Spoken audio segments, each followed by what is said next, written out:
तो आपका फिर से स्वागत है हमारे एक नए वीडियो के साथ। तो आज हम लोग फिर से करने वाले हैं rail project test 2024 class 10th जो है मैथ का, जो है 31 अगस्त को। तो चलते हैं लोग प्रश्न की ओर, क्योंकि जो हम लोग इसको क्वेश्चन को करने वाले हैं ये 31 तारीख एग्जाम को आने वाला है और ये बोर्ड एग्जाम के लिए भी इम्पोर्टेंट होने वाला है। तो चलते हैं हम लोग प्रश्न की ओर।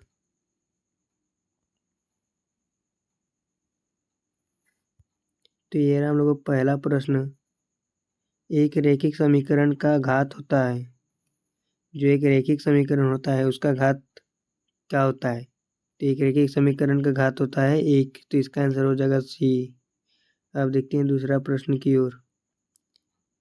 युगपत समीकरण 2x + 3y = 5, 4x + 6y = 9 है, निकाय है। तो जब इन लोग को हम लोग सॉल्व करेंगे तो इसका आंसर आ जाएगा ऑप्शन ए, असंगत। अब चलते हैं आगे तीसरा प्रश्न की ओर। तीसरा प्रश्न दिया है के किस मान के लिए समीकरण x + 2y = 7 तथा 2x + ky = 14 संपाती होगा? तो 3 नंबर का आंसर हो जाएगा ऑप्शन नंबर सी, 4। अब चलते हैं चौथा प्रश्न की ओर। चौथा प्रश्न। बहुपद 4x² - 4x + 1 के मूलों का गुणनफल होगा। तो चौथा नंबर का आंसर हो जाएगा ऑप्शन नंबर सी, 1/4। अब पांचवा प्रश्न की ओर। पांचवा प्रश्न लिखा है दो रैखिक समीकरणों के आलेख प्रतिच्छेदी रेखाएं हैं, तब रैखिक समीकरण युग्म का। तो 5 नंबर का आंसर हो जाएगा ऑप्शन नंबर बी। तो रैखिक समीकरण युग्म का हल होता है एक हल, जिस प्रतिच्छेद जो करता है उसका होता है a1/a2 बराबर नहीं होता है b1/b2। अब चलते हैं आगे।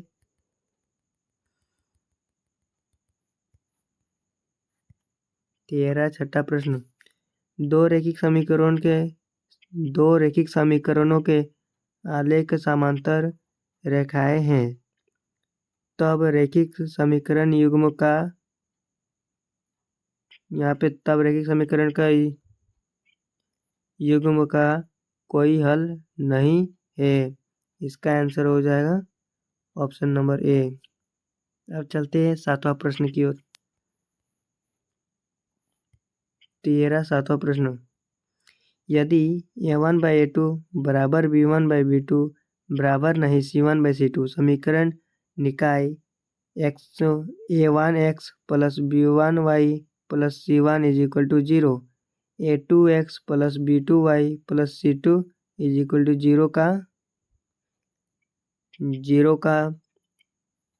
0 का अनेक हल है। जो ई वाला होता है a1/a2 बराबर b1/b2 बराबर नहीं c1/c2, तो इसका होता है अनेक हल। तो इसका आंसर हो जाएगा सी नंबर। अब चलते हैं आठवां प्रश्न की ओर। आठवां प्रश्न लिखा है ए का मान जिसके लिए समीकरण निकाय ax + 10y = 6, 2x + 5y = 0। Sorry, यहाँ पे हो जाएगा ax + 10y = 0 और हो जाएगा 2x + 5y = 0 का एक शून्येतर हल है होगा। तो 8 नंबर का आंसर का हो जाएगा ऑप्शन नंबर ए, 4। अब चलते हैं 9वां प्रश्न की ओर। तो ये रहा 9 नंबर का प्रश्न। ए का मान जिसके लिए समीकरण निकाय ax - y = 2, cx - 2y = 3 का एक अद्वितीय हल होगा। तो अद्वितीय हल होता है a1/a2 बराबर नहीं b1/b2, तो इसका आंसर हो जाएगा ऑप्शन नंबर बी, बराबर नहीं 3। अब चलते हैं 10वां प्रश्न की ओर। 10वां प्रश्न। ए का मान जिसके लिए समीकरण निकाय 10x + 5y = a -5, 20x + 10y - a = 0 के अनगिनत हल होंगे। तो इसका आंसर हो जाएगा ऑप्शन नंबर सी 10। अब चलते हैं हम लोग आगे सब्जेक्टिव प्रश्न की ओर। तो ये रहा सब्जेक्टिव प्रश्न सेक्शन बी 2 × 2 = 4। मतलब इसमें 2 क्वेश्चन होने वाले हैं जिसमें से हम लोग को 2 मार्क्स मिलने वाले हैं। तो 11 नंबर का क्वेश्चन दिया हुआ है अद्वितीय हल का सूत्र। तो अद्वितीय हल का सूत्र हम लोग बताए थे ना आगे वाला क्वेश्चन में। अद्वितीय हल का सूत्र होता है a1/a2 बराबर नहीं b1/b2। अब चलते हैं आगे 12 नंबर का प्रश्न की ओर।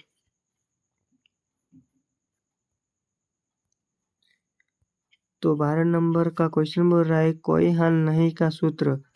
तो जिसका हल नहीं होता है उसका होता है a1/a2 बराबर b1/b2 बराबर नहीं c1/c2। अब चलते हैं आगे 13 नंबर का प्रश्न की ओर। तो ये रहा 13 नंबर का प्रश्न। तो 13 नंबर का प्रश्न करा है 2 क्रमागत धनात्मक पूर्णांकों का गुणनफल 306 है। हमें पूर्णांकों को ज्ञात करना है। तो यहाँ से होता है हल। तो माना 2 धनात्मक क्रमागत पूर्णांक x और x + 1 प्रश्न से। तो यहाँ पे क्या बोला गया है 2 धनात्मक गुणांकों का गुणनफल। यहाँ पे हम लोग x + 1 = 306 बोला गया है। 306 कर दिए। तो इस x को इससे गुना करेंगे तो x² और x को 1 से गुना करेंगे तो x। तो x² + x = 306। अब इस 306 को हम लोग इस साइड लाएंगे तो माइनस में हो जाएगा, इसीलिए x² हो गया plus x plus minus 306 answer हो जाएगा। चलते हैं आगे की ओर।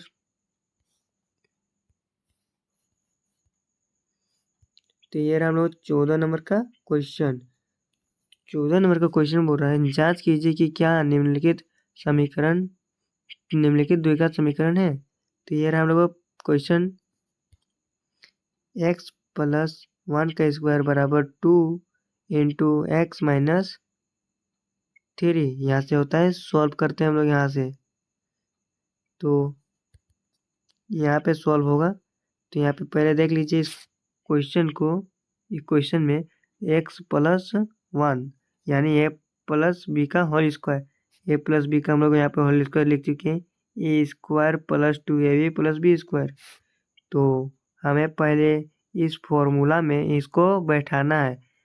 तो x मतलब a मतलब हो जाएगा x और ये वाला b 1 हो जाएगा। तो x का स्क्वायर कर देते हैं x का स्क्वायर, फिर 2 का 2, फिर a का मान है x तो x और b का मान है 1 तो इंटू 1 प्लस b² तो b² का मान है 1 तो 1 का स्क्वायर हो जाएगा। और इधर जैसा है वैसा लिखेंगे। तो ऐसे लिखने के लिए पहले यहाँ पे इंटू में है तो इंटू में 2 को 3x के गुना करना पड़ेगा, फिर 2 को 3 से गुना करना पड़ेगा। जब हम लोग 2 को x से गुना करेंगे तो 2x हो जाएगा, और फिर जब 2 को -3 से गुना करेंगे तो -6 हो जाएगा। तो यहाँ पे हम लोग पहले सॉल्व कर लिए इतना। अब आगे सॉल्व करते हैं। अब यहाँ से सॉल्व करेंगे यहाँ से। अब x² है तो x² प्लस यहाँ पे हम लोग 2 को x से गुना करेंगे तो 2 होगा, और x है तो 2x हो जाएगा, प्लस 1 का स्क्वायर होता है 1 तो इसीलिए प्लस 1 बराबर 2x - 6। अब यहाँ पे एक्स स्क्वायर है तो एक्स स्क्वायर प्लस 2x, जो ई टू था उसको इधर लाएंगे तो -2 हो जाएगा, तो -2x बराबर 1 + 6। अब जब हम लोग प्लस और इधर माइनस, प्लस माइनस माइनस होता है, तो जब इसको घटाएंगे 2x - 2x तो 0 बचेगा, तो इसीलिए हम लोग काट दिए इसको और हम लोग एक्स स्क्वायर को x square is equal to 7 कर दिए, जो यहाँ पे 6 1 और 6 को जोड़ने पर आता है 7, इसीलिए हम लोग 7 कर दिए। अब हमें यहाँ पे इसको बताना है, यह एक द्विघात समीकरण है क्योंकि इसका मान एक्स स्क्वायर है। यहीं पे सिर्फ एक्स रहता तो ये रेखिक हो जाता, यहाँ पे एक्स स्क्वायर है तो इसलिए द्विघात समीकरण हो जाएगा। द्विघात समीकरण का होता है A X square plus B X plus C. तो इसीलिए हम लोग इसी तरह आप लोग भी ऐसे ही सॉल्व कीजिएगा और हम लोगों का आंसर हो जाता है कंप्लीट। तो आज के लिए इतना ही। अगर वीडियो अच्छा लगा होगा तो वीडियो को लाइक कर दीजिएगा और अपने दोस्तों के साथ शेयर कर दीजिएगा।